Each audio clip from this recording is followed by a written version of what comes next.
So I'm excited to be here. I gave a talk last February, but I can't believe so much time has passed by, already November. At that talk, I opened up talking a little bit about just who I am and what my research center is all about. I won't cover that again, but I'll just to say, maybe just briefly, if you're not familiar with our work, I am based up in Sacramento. I founded and still direct a research center called the California Civic Engagement Project. It was started at UC Davis. I started it there. Brought it with me as I came over to Price. And we have a website you can take a look at, ccep.usc.edu. We do research, as our name suggests, on civic engagement issues, do a lot of work on voting behavior, particularly of underrepresented groups, questions around representation, and do a lot of research around election reforms, as those can be critical players in the question around representation, both positively and potentially negatively.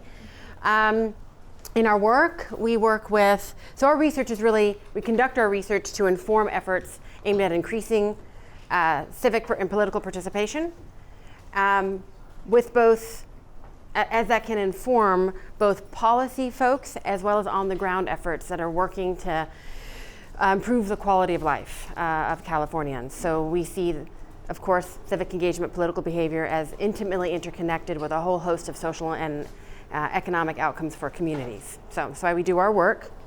Thanks. And in that work, we work really closely with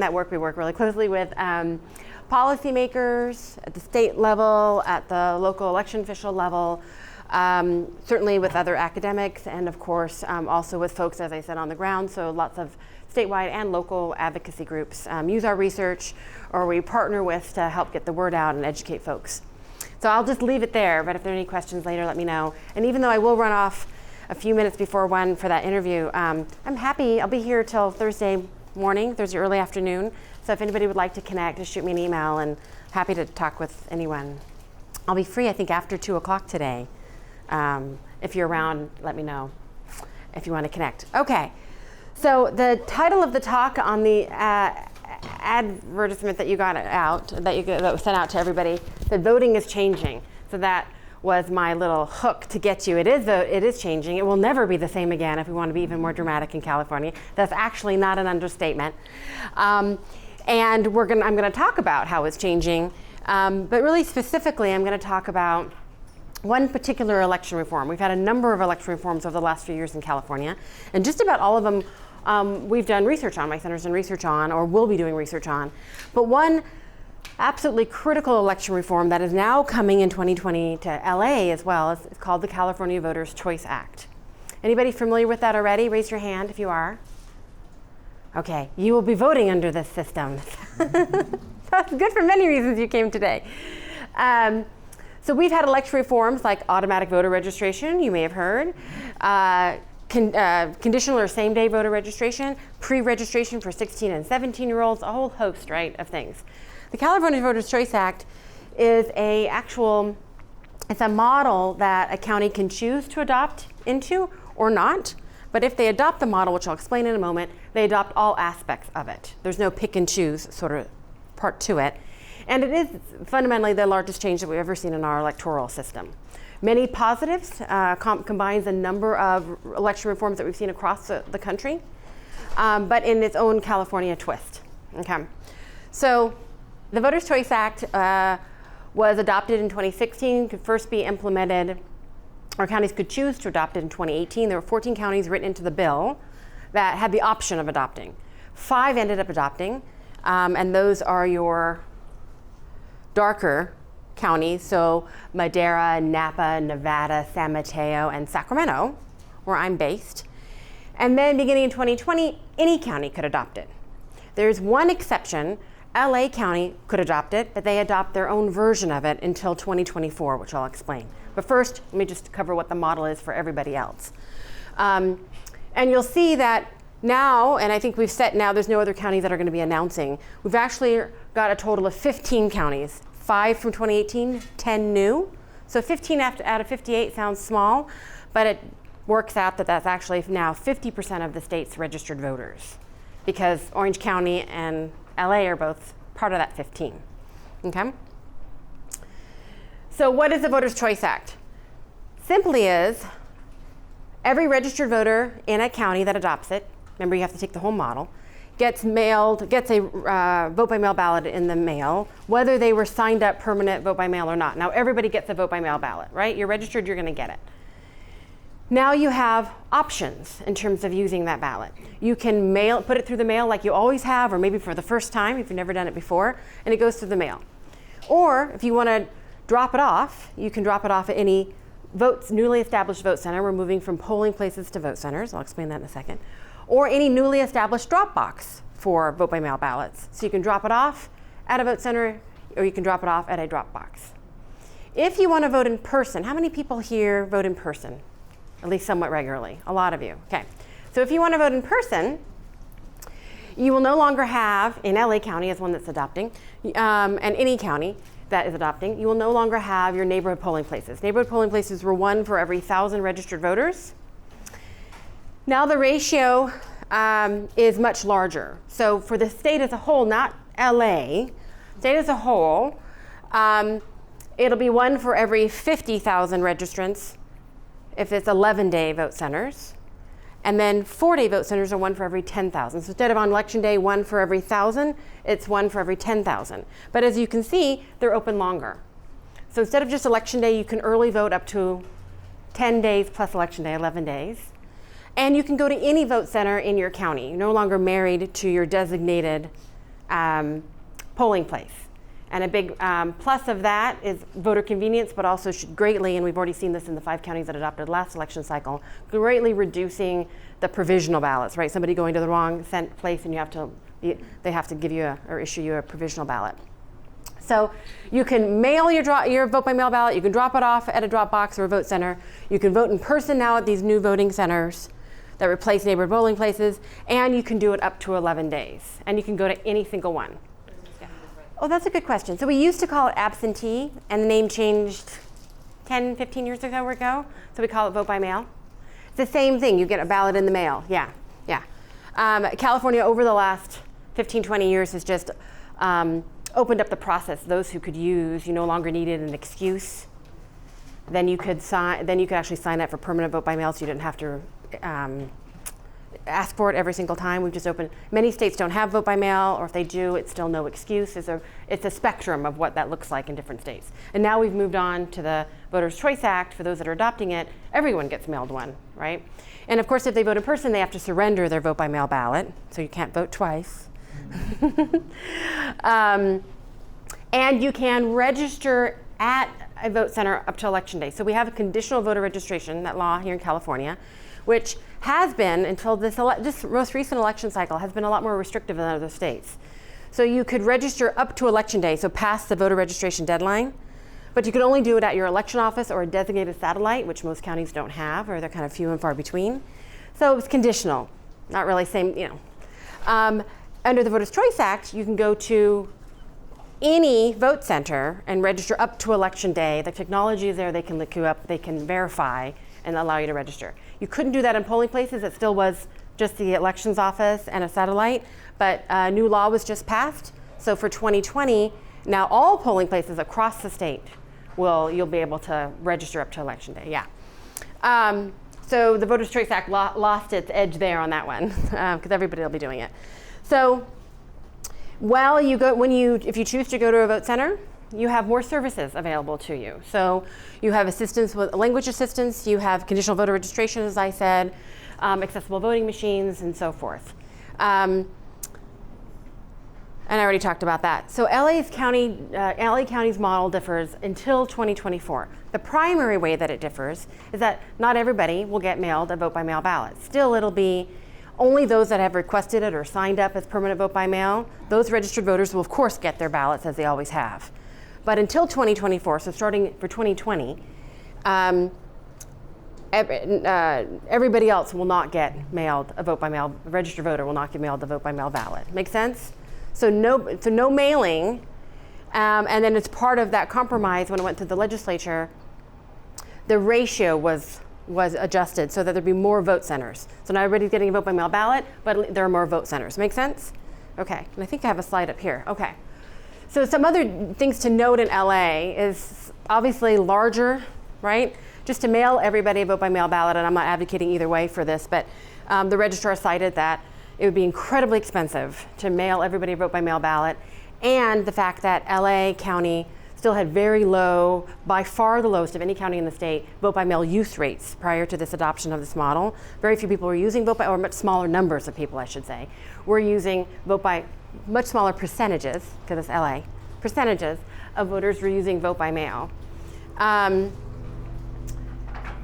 I already talked about we'll automatically send everybody. But the registrar has actually announced that his office is going to be doing more than the ratio. So instead of 1 for every 10,000 for those 4-day vote centers, it was 1 for every 7,500. It equaled out to be about 7,500 vote centers, 750 vote centers, and instead they voluntarily upped it to 1,000 vote centers. Typically it was around close to 5,000. It'll be 1,000 polling places. It'll be 1,000 vote centers. Make sense? Okay. Now let's talk about expectations around the VCA, the Voters' Choice Act. So, such a significant change, and also a decision, right? It's in the county's hands, and a lot of folks that want to advocate for and against. Do we have this model available, period? Okay, passed the legislature, signed by the governor. Then does the county decide to adopt this? And there are a lot of expectations around the VCA. So, not everybody, this is probably the most common expectations that we've seen by both proponents and those that were concerned about the Voters' Choice Act. So, an expectation that the Voters' Choice Act would bring more efficient elections. Indeed, that was cited often through the legislative process as the bill was going through the legislature. Administratively, right, more efficient. More convenient elections for voters. That voters as a whole in the state were up to 60% vote by mail, all ballots cast, and the most recent election was close to 60% vote by mail. So voters are liking vote by mail, giving them more option, more access to use vote by mail, and also still keeping other options for them, right, in the voting process. There are expectations around cost reductions. That's changed now after the first cycle, but at least a hope that it would save money, and still to this day, some counties, hoping that that will happen going forward. A lot of conversation, particularly among advocates, about turnout. And really the conversation with advocates was, is it going to increase turnout? Then yes, we'll support it. Could it possibly decrease turnout? This model that has a lot of options still fundamentally, right, reduces in-person availability, right, places to go to, fewer polling places. And a very significant concern, one of the reasons why the bill went from a 1-year to a 2-year bill, there's a lot of negotiation around what these vote centers would look like, how many of them, because the concern that many groups might lose access, and you would see fewer voters from certain voter groups, right? Clearly, most likely underrepresented groups historically, that would maybe not, right, be able to access as easily. And could we inadvertently actually increase underrepresentation, or at least increase the representation gap? So hope, but also concern. And I've talked about it there too. So our research, we've been studying vote by mail in California for 7-8 years or close to a decade. And we established pretty early on, when the conversation around vote by mail was really expanding, and there were a lot of policy conversations around, even before vote centers, but should we be expanding vote by mail, period? Should we be reducing or eliminating access to polling places? And we established through our work that even though the number was growing, and 2012 was a marker in vote by mail use, it was the first time we had a majority, 51% of all ballots cast in that election that was vote by mail. We established that, of course, it wasn't across the board, that there were some groups, particularly Latinos and young people, that were using vote by mail in much lower rates and still using the polling places. So the question was, if you're going to have a policy conversation, let's do it with making a data-driven policy conversation to inform and really understand where the potentially unintended consequences could be and how the policy could be developed or modified in ways that would alleviate those concerns. We also did a number of studies after that, including a representative statewide survey. We did focus groups across the state. I think I talked a little bit about that last time.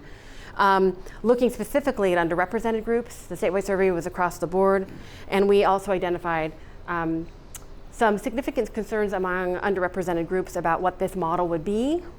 not ones that were necessarily that you couldn't overcome, but we learned a lot about what the messaging would need to be in that outreach, because reforms are only going to be used as much as people understand them, right? And certainly when you have something where you're changing locations and limiting locations, even with the additional options, it's really critical to make sure you get that word out and you get it out in a way that is understandable, that's accessible, and meeting voters and voter groups where they're at. And when I say meeting them where they're at, where their initial concerns might be. So we heard from some voters being concerned about motives, and trust was a really major factor. It wasn't just the nuts and bolts, I need to understand where my voting center is, but it's also, why is this happening? What's the reason? What's the motivation?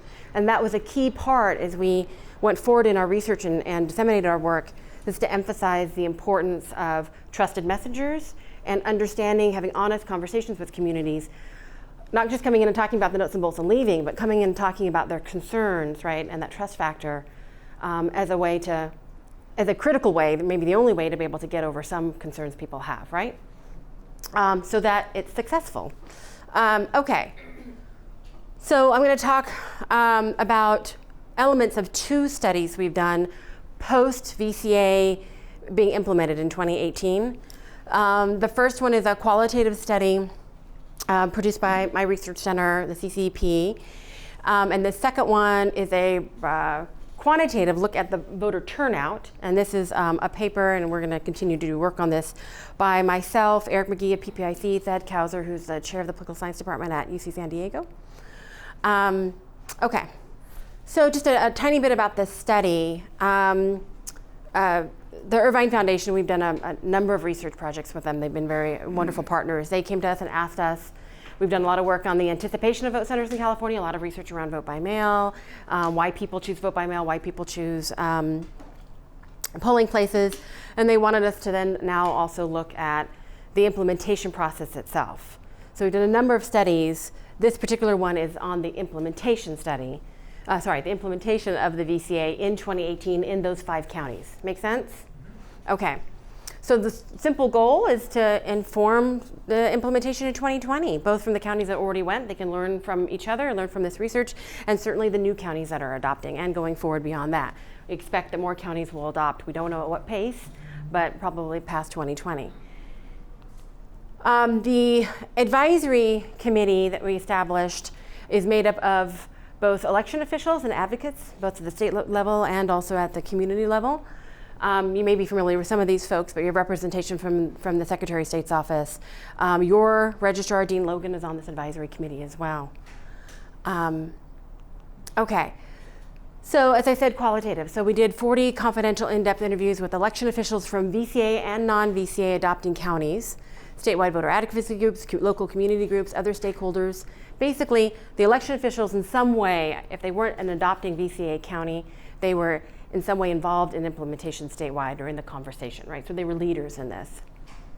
We also conducted 6 focus groups in the different counties. The initial part of this study, we partnered with the Center for Social Innovation over at UC Riverside, and they did a survey and a social media analysis, which I'm not talking about today, but it's not part of this work. But and then we also gathered public education and outreach materials, did content analysis of that. There are 3 publications that have already come out. They're on our website if you're interested. I'm going to focus on the first one in this part of the conversation. So key considerations of implementation. Our next week will be voter outreach and education. And I'll leave it there because of time. So this first brief that we released back in, should say April up there, April. We released it to the Future of California Elections. It's a convening of election officials and advocates across the state. We also were invited to go to the CACEO, if you're familiar with them. That's the California Association of Clerks and Elected Officials. So Secretary of State asked us to come and present the research. So our work has been disseminated widely in a lot of other places as well, and we're fortunate that it's being disseminated by both advocates, statewide and local, but also by election officials and the Secretary of State. So it's getting into all those conversations, which is always our goal in our research. And quite frankly, it's aided by relationships, long-term relationships and partnerships that we've created to be able to have that deep dissemination. So in this brief, I'm going to cover 2 research questions. How do election officials define successful implementation of the VCA? And what factors should county election officials consider when deciding to adopt the VCA? So the point of this brief, as you saw, there were many different topics. The point of this one right out the gate, because counties were still deciding back in April whether to adopt, what can we learn, right, from other election officials? And here we did focus solely on election officials. Other briefs bring in the voices of advocates. But from those that adopted, what would they tell their colleagues out in the field, right? And I want to preface this, I don't typically talk about this, but I think in terms of, think about research methods. A key method for us is those relationships that we've developed. So when you think about interviewing, even confidential in-depth interviews with election officials, it still requires a certain degree of trust, right? On both sides. Even though we're neutral academic researchers and they're signing, consent forms and all that good stuff. It requires a certain amount of trust to be able to actually get, fully forthright, honest, open, kind of in-depth conversations going. And I think you'll see from some of the quotes, we feel pretty confident that we got, because sometimes people are a little skeptical. You spoke to election officials, is it good data? We think it's good data. So that first question, and just a tiny bit here on this first one, the point I want to make. So remember I started off talking about those expectations kind of across the board that were floating around through the legislative process, the implementation process by many different actors involved. Election officials echoed a lot of that, but with some really important nuance. So a key, and these are not necessarily in order of priority, but this is what we heard from them. They said, they identified a broad set of potential indicators and expectations. So first, accurate and efficient administration of the election. That's their job, is to put on an accurate, efficiently produced election. Number one, it's not turnout, it's number one, a proper election, including expectations of modest cost reductions in the long term. So not every election official expects cost reductions. They all hoped going into this, but after the first cycle, some did not expect any cost reductions even in the future, and others still hope so. It really depends on the ratio, the type of machines, the size of the county, lots of different factors that would play into whether they're going to have a cost reduction or not.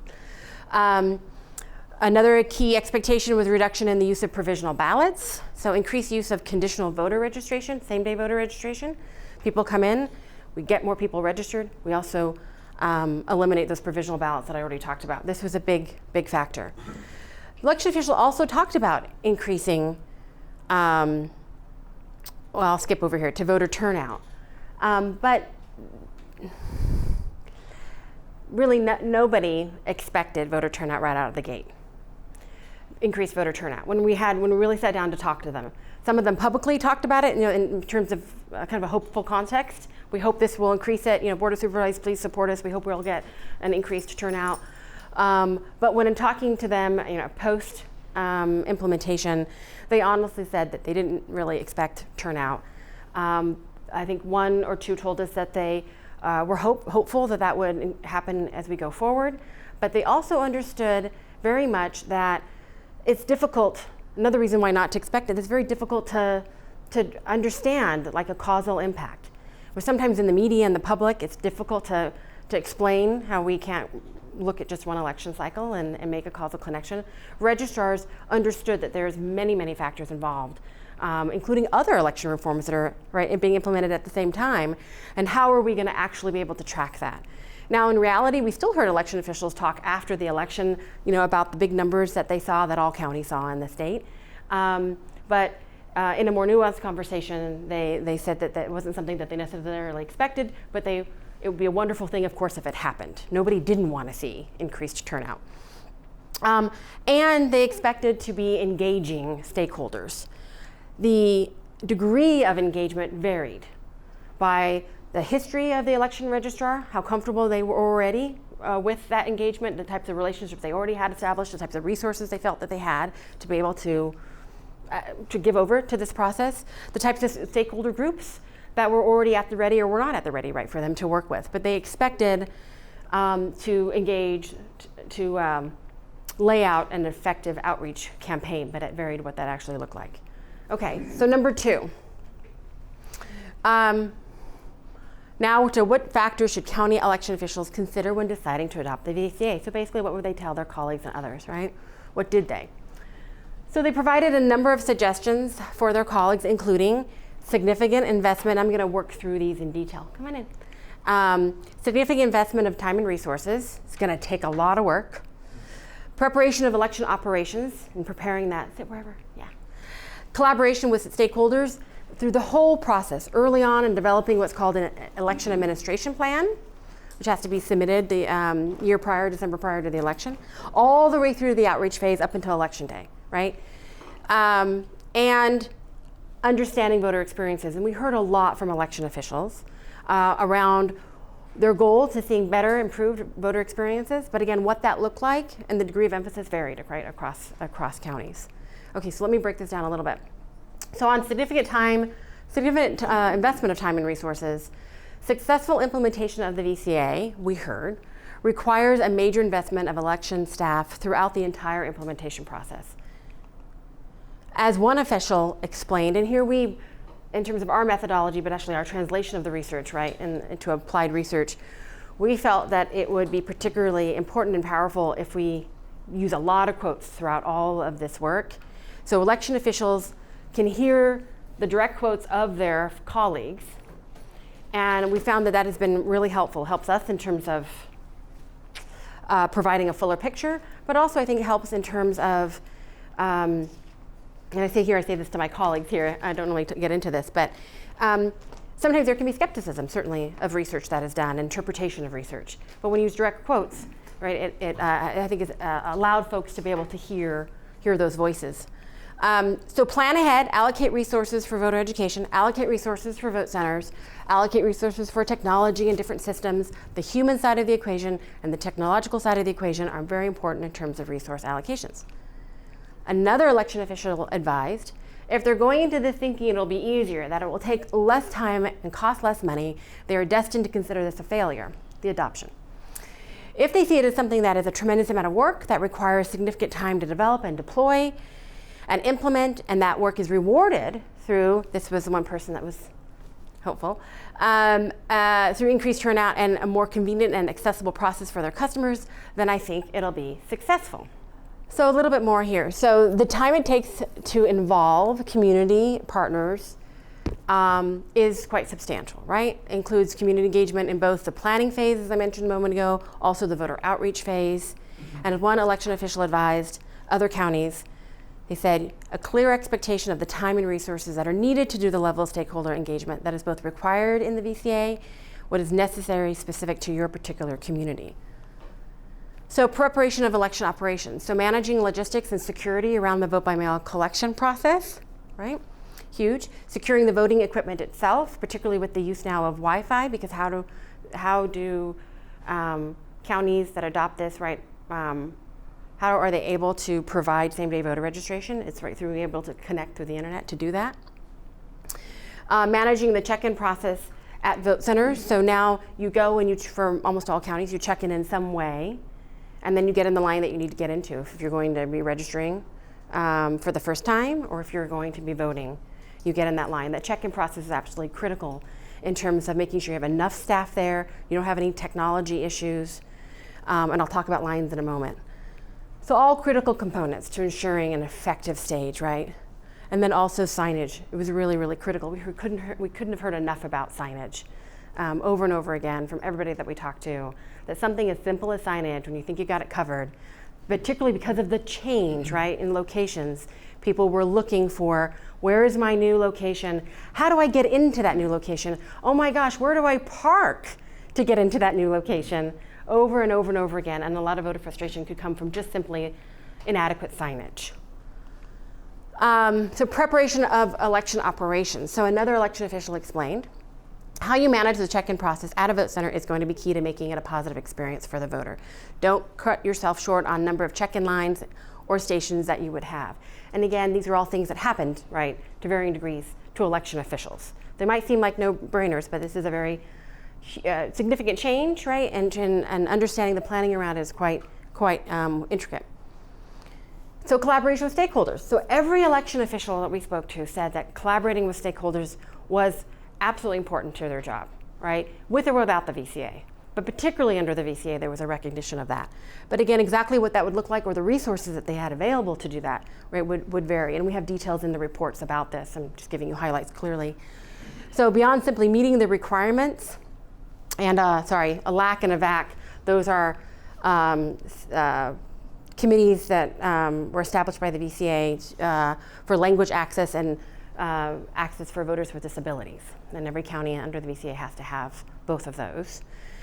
So don't just engage in the minimum requirements. Don't just have a LAC and a VAC and think you got it covered for those communities, for instance. Understand that it's going to be extensive outreach, more than you probably realize going in.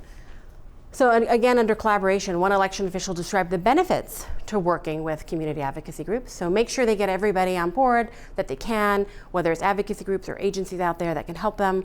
Whatever it is, get them on board because they'll help advertise, they'll help get the word out that this is how we're doing elections now. They'll have to make it successful. And indeed, in just about all of the counties, the advocacy groups, which were either non-funded or very poorly funded, did a tremendous amount of outreach, right? They were the heroes, along with very dedicated election staff as well. But they were the heroes in terms of doing a significant amount of outreach across the counties to get the word out, particularly for underrepresented groups. The level of engagement, there's also recognition that it is new. And we heard from some election officials that said, not all of our colleagues are used to this type of engagement. And it's going to be essentially an adjustment. And they need to understand going in that it's an adjustment. So gaining the skills to do this engagement requires a strong commitment. So it wasn't just about resources, okay, make sure you have enough money, make sure you have enough staff. But election officials emphasize that the clerk or the registrar and the staff that work with the public on this need to be deeply committed to it. Because that will be a deciding, yes, election officials talked about being deeply committed, right? That was a deciding factor, they often thought, around whether you can be flexible and nimble and adjust to unexpected changes through the implementation process, right? Whether you'll go the extra mile to work with a community group that might take more than you initially had thought. So one election official noted that colleagues considering implementation needed to be open to a much higher level of engagement, particularly working around communities. And all of the registrars in this first 5 counties that adopted, obviously by going first, they all had a certain high level of commitment around this engagement, but again, still to varying degrees, and they still have lessons learned for them. So understanding the voter experience. So several election officials noted long lines. Did you guys hear any stories about long lines across the state? Probably heard some in LA, but that was for a different version of vote centers, right? So there were long lines at some vote centers in some counties. San Mateo, Sacramento, for instance. Sacramento, the one that got a lot of attention, was a very, very long, 2 hours plus, on Sacramento's state's campus. So all young people, there's a lot of young people registering for the first time. That kind of backlogged. The system also was slow that they dial into, right, to verify. Well, time of day too, right? Huh? Time of day. Also. Time of day, yes, exactly. Rush hour. Yeah, and although that would vary by location, but yeah, certainly not at the end of the day. So some of that press was concerning. Other press, like around, I would say, the Sac State example, was less concerning. The concern around it was not as much because people thought, oh, this is a good thing, right? The framing ended up being, for the most part, this is a good thing that young people are participating. It's a good thing that there are lines, and it can be a good thing that there are lines.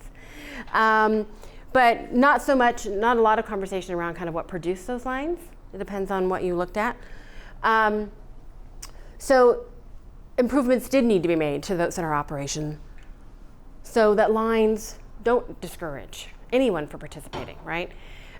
Voters in most locations, and we did an in-depth study of San Mateo County in the general, actually primary and general election, and we did observations and can't think of the word right now, voter exit surveys, and that's a separate study that we just released that goes in depth into San Mateo County. And there were a large number of voters that were, I think, overwhelmingly patient throughout the process, but just because they're patient doesn't mean that they actually walk away and process that as a completely positive experience, right? And you certainly don't want an experience that they have voting to potentially interfere, particularly for young people, if their first experience, to interfere with whether they vote or how they think about voting in the future. And we also heard from election officials. This is more from election officials and less from advocates. But how they process that experience could also be very much dependent on the expectations around voting that day. So part of the education process is to say, we heard, get them in early, right, up to those 11 days or earlier in the day, but understand that if you come late, you're probably going to get lines, right? Set those expectations. Or if you come late and there's a lot of lines, that's a positive for our democracy in this sense because, right, it was a high turnout, at least in this election, a high turnout election. So registrars also talked about strategies around helping to set those expectations. Also, of course, a lot of conversation around how do we just plain get voters in earlier and change those patterns. But also many voters didn't know that they had that option, at least we saw in San Mateo. So the issue again is managing voters' expectations and voter use of vote centers. It's successful that we have long lines, and here meaning that a lot of people are participating. Unfortunately, it would be nice if we could manage that success by getting some of the people into the process earlier. So CVR, that's conditional voter registration, same day voter registration, on election day was one cause, I was going to say, I hope I didn't say the cause, was one cause of long lines at vote centers. So processing those voters, getting them in the right line, and then technology issues in terms of accessing the system and to verify that there was a lot of delays there. But the CACO that I referenced earlier, the professional organization of clerks and elected officials, has, even though there wasn't necessarily a lot of conversation right after the election by election officials about those long lines, of course, people don't want to talk about long lines. The CACO did recognize that there were long lines. They created what's called a line busting committee. You have a line busting committee in California to address those issues. And they've already created a number of suggestions for counties that are adopting. As one election official said, if there are lines happening at a vote center, then that's not a success. They said this to us. It's for a vote center and non-VCA counties to figure out how we can, for that Monday, Tuesday, remember the day before election day, because you can vote up to 11 days, handle that potentially huge number of voters that either want to change their registration or want to newly register to vote. And then the voter experience, that last bullet point. So what we learned is, and what we heard, is that a positive experience involves efficient voter operational logistics, getting people, right, in and out to where they're supposed to be, reduction of long lines, and robust voter outreach efforts. So people managing those expectations, people understanding what options they have available to them as well, understanding where the change is made in the actual location of where they're supposed to be voting. What are they supposed to do with this vote by mail ballot when they get it in the mail? Is it a sample ballot? No, it's a real ballot. It helps basically to help increase voters' awareness and ensure successful use of the vote centers that are available to them. And collaborating with community groups is absolutely vital to getting this message out. And again, in ways that are targeted, right, specific to groups, digestible. And then the importance of voter experience. So while the VCA was intended to positively enhance voters' experiences, right, through more choices, more days, more ways. That's actually a slogan. You'll probably be hearing it down here. It does have the potential to inconvenience some voters. Any election reform, right, it's about implementation. So with a lack of understanding maybe of how that new system works, potentially also in terms of the location and being able to get to the location appropriately. So a commitment by election officials to invest in the voter experience in realistic and sufficient allocation of resources, both not only for the administrative side, which is always their key, but also for outreach. And going into 2020, unfortunately, there's less funding available through non-governmental funding, right, philanthropic organizations. There's more counties, 50% of the registered voter population, but currently very little philanthropic money for outreach efforts. So it's all critical for the voters' experience under the new system. Yeah, I will tell you this, that I think so I only covered one element of the study. It's a very large study, right? 5 reports coming out of it. On the education outreach component of it, we did not see very much work done at the city level. Sacramento, only one coalition. There's a coalition in every county that formed by voter advocacy groups. Some of them worked really closely with the registrar, some of them not so closely. But in every county there was a coalition. Only one county, Sacramento, was their city representation. So at least for at least formally. There might have been people that showed up and worked offline here and there, but in terms of like regular voice and participation and commitment and partnership and that sort of thing. I have found that there is still a huge curve in just explaining what the VCA is. Typically, when you're talking to a city council or a board of supervisors, city council, because we're at that level, one of the first concerns, of course, is just also as elected officials, right? How does this impact them? And they're still trying to figure that out at a campaign level. By the way, we also found that campaigns did, for the most part, did very little education around the VCA. They might say, take your vote by mail ballot and go vote, but they didn't do education around the VCA. And that is one of our recommendations, that coalitions in counties need to get, actually somehow connect. It's hard because of the concern around partisanship, right? But campaigns need to be pulled into the education process in some way, because they're the ones that have the money, right? That are connecting at least with many, many voters, not all. And it's a huge lost opportunity that they're not educating voters, but also sometimes they're miseducating voters. Not necessarily by intent, but just, right, yeah. So the short of it is we need cities to be involved in the education component of it at the very, very least. Yeah. Okay, this research, again, published by myself, Eric McGee, Sad Kauser, and actually Laura Daly, my associate at CCEP, also assisted with it. Oh yes, there's the names right there. Okay, so we wanted to know simply the turnout question.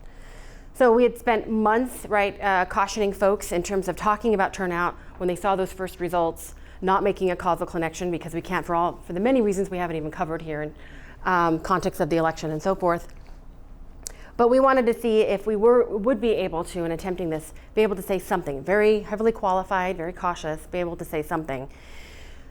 In part because there was a lot of talk already around the VCA right after both the primary and the general, people filling in that space, looking at some of just the straight turnout numbers, the big increases in VCA counties, and equating it with, right, making a causal connection in of themselves. So I think the field was in need of having an academic conversation. Even if it was still very early, even if it needed to be heavily qualified, we wanted to be able to provide that in this space to shine a light, right, away from also those conversations that were not accurate. So we specifically also wanted to look at not only turnout in general, but where we could, did we see increased turnout for young voters, voters of color, and so forth.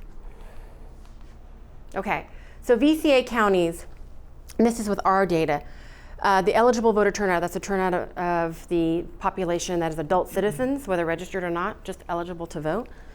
50, and I'm going to skip a lot of the explanations, so forgive me. 57% turnout in the general.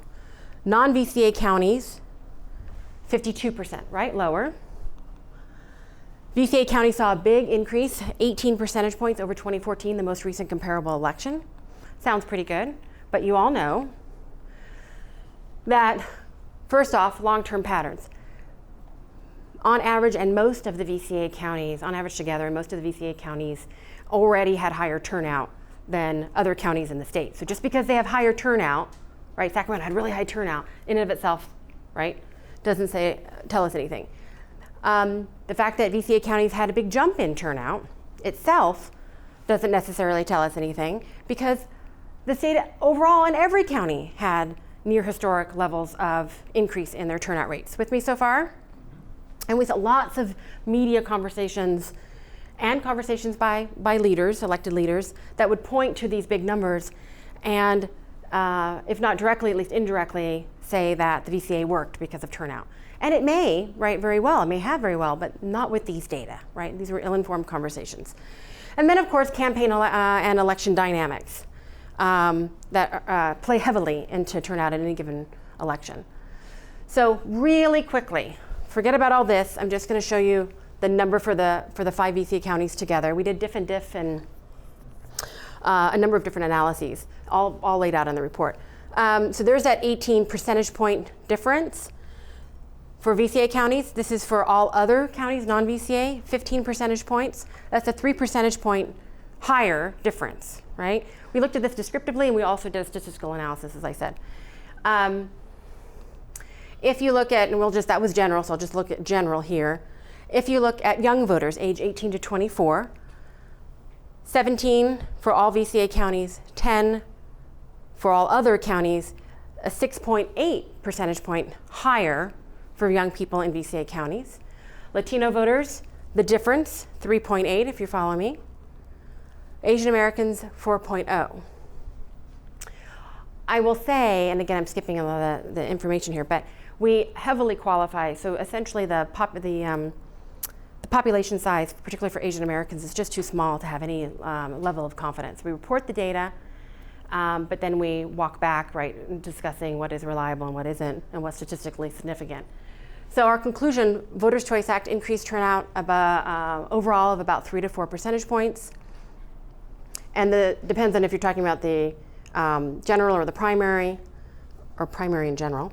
VCA effect for small subgroups, we just talked about it, young people, 2 in the primary, 7% of the general, 2 for Latinos, 2 to 4, and then some effect for Asian Americans, but again, the sample sizes are really just too small there. And we had the same findings whether we also controlled for historical trends in these counties, one measure of electoral competition, which was the margin of victory and also campaign expenses in each county. And while this is all very qualified, and we say over and over again that we need to, one thing, look at is the representation gap, because it isn't just about turnout. It's very much about, did you increase everybody at the same level? Did you increase everybody but actually widen the gap? Something you always have to worry about in election reforms, it's not guaranteed. Or did you increase turnout and narrow the gaps? So we still need to do that analysis looking at the representation gap, but just straight on in terms of turnout, still qualified. But one thing we do, and we feel very confident in, that we didn't find a negative effect, at least. But these are 5 counties that are very different from LA, very different from Orange County. As we have more counties and more election years, we may obviously find differing trends. But again, it was to add something to that conversation, and if nothing else, a very long, detailed description of what we should be looking at, right, and what things that we have to be talking about when we talk about trying to make a causal connection. And fortunately, we also released these data at the Future California Elections Conference, which was a collaboration of election officials and advocacy groups. So this research got in the hands of many statewide groups, so they are informed. They have this work, and we've had a number of inquiries, so they're pretty data savvy and informed with this work as well. Okay, I did it. I think that was 6 minutes.